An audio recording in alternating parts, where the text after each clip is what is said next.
To determine if swimming pool handrails are adequately grounded and to provide an ohms reading to an inspector, certain steps need to be followed using a multimeter. Firstly, identify the handrail bonding points.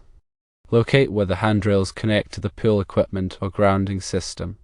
These are usually metal screws, bolts, or plates. Secondly, clean the bonding points. Use a wire brush or sandpaper to clean the bonding points on both the handrails and the ground connection. This will ensure good electrical contact. Thirdly, connect the test leads. Connect one test lead to a bonding point on the handrail and the other test lead to a known grounding point, such as a water pipe or electrical ground. Fourthly, set the multimeter. Ensure the multimeter is set to the ohms mode and the appropriate range. For most handrails, a range of 0 to 200 ohms is generally suitable. Fifthly, take a reading. Touch the test leads to the bonding points and observe the displayed value on the multimeter. Finally, interpret the reading. If the reading is less than 1 ohm, the handrails are effectively grounded and likely meet code requirements. However, if the reading is greater than 1 ohm, the grounding path may not be adequate, and further investigation is needed. It is important to ensure that the grounding system used meets local electrical codes and regulations. If the ohms reading is not within acceptable limits, it may indicate a problem with the grounding system, bonding points, or electrical connections. A qualified electrician should be consulted if the ohms reading is high or if any electrical issues are suspected. When using a multimeter for electrical testing, it is important to understand its functions and settings. A multimeter is a versatile tool that can measure voltage, current, and resistance. The specific model may vary, but the basic principles remain the same. To measure resistance, which is what we are doing to test the grounding, the multimeter needs to be set to the ohms mode. This is typically indicated by the omega symbol. Before connecting the test lead, ensure the circuit or component being tested is energized to avoid damage to the multimeter or personal injury. The two test leads, usually black and red, are connected to the appropriate terminals on the multimeter. The black lead is typically connected to the common or ground terminal, while the red lead is connected to the terminal for measuring ohms, volts, or amps. The range setting on the multimeter determines the maximum value that can be displayed. If the resistance is unknown, start with the highest range and gradually decrease it until a stable reading is obtained. When measuring the resistance of the handrail grounding, ensure the bonding points are clean and free of corrosion. Corrosion can create a high resistance connection, leading to inaccurate readings. Use a wire brush or sandpaper to clean the bonding points before connecting the test leads. Once the test leads are connected, the multimeter will display the resistance value. If the reading is unstable or fluctuating, there may be a loose connection or interference. Double-check the connections and try moving the test leads slightly to see if the reading stabilizes. The interpretation of the ohms reading depends on the specific application and code requirements. In general, a low resistance value indicates a good connection, while a high resistance value indicates a poor connection. For pool handrails, a resistance of less than 1 ohm is typically considered acceptable, indicating that the handrails are effectively grounded. If the resistance is higher than 1 ohm, it may indicate a problem with the grounding system, bonding points, or electrical connections.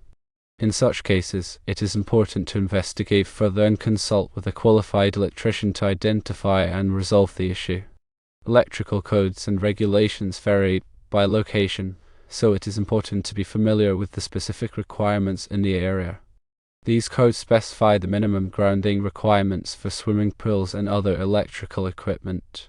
The grounding system is designed to protect people from electrical shock by providing a low resistance path for fault currents to flow back to the source. This ensures that circuit breakers or fuses will trip quickly, cutting off the power and preventing electrical hazards. In addition to testing the handrail grounding, it is also important to inspect the entire grounding system to ensure it is in good condition. This includes checking the grounding electrodes, grounding wires, and bonding connections. Look for any signs of corrosion, damage, or loose connections. If any issues are found, they should be addressed promptly to maintain the integrity of the grounding system. Grounding electrodes are typically metal rods or plates that are buried in the ground. They provide a direct connection to the earth, allowing fault currents to dissipate safely. The number and size of grounding electrodes required depend on the local electrical codes and the size of the electrical system. Grounding wires connect the grounding electrodes to the electrical equipment and grounding busbars. These wires should be sized appropriately for the anticipated fault currents and should be installed in a neat and professional manner. Bonding connections are used to connect metal parts of the electrical system together, such as metal conduits, enclosures, and equipment frames. This helps to equalize the voltage between these parts, reducing the risk of electrical shock. Bonding connections should be made with approved connectors and should be tight and secure. Regular inspection and maintenance of the grounding system are essential to ensure its continued effectiveness. This includes checking the grounding electrodes for corrosion, tightening loose connections, and replacing any damaged components. If any electrical work is performed in the pool or electrical system, the grounding system should be retested to ensure it is still functioning properly. When working with electricity, it is important to take safety precautions to protect yourself from electrical shock.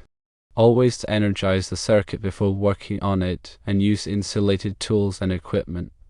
Wear appropriate personal protective equipment, such as rubber gloves and safety glasses. If you are not comfortable working with electricity, it is best to consult with a qualified electrician. They have the knowledge and experience to perform electrical work safely and correctly. In summary, testing the grounding of swimming pool handrails involves using a multimeter to measure the resistance between the handrails and a known grounding point. A low resistance value indicates a good connection, while a high resistance value indicates a poor connection. If the resistance is higher than 1 ohm, it may indicate a problem with the grounding system, bonding points, or electrical connections. It is important to investigate further and consult with a qualified electrician to identify and resolve the issue. Regular inspection and maintenance of the entire grounding system are essential to ensure its continued effectiveness and to protect people from electrical shock. Always take safety precautions when working with electricity and consult with a qualified electrician if you are not comfortable performing the work yourself. Always consult with local and national regulations.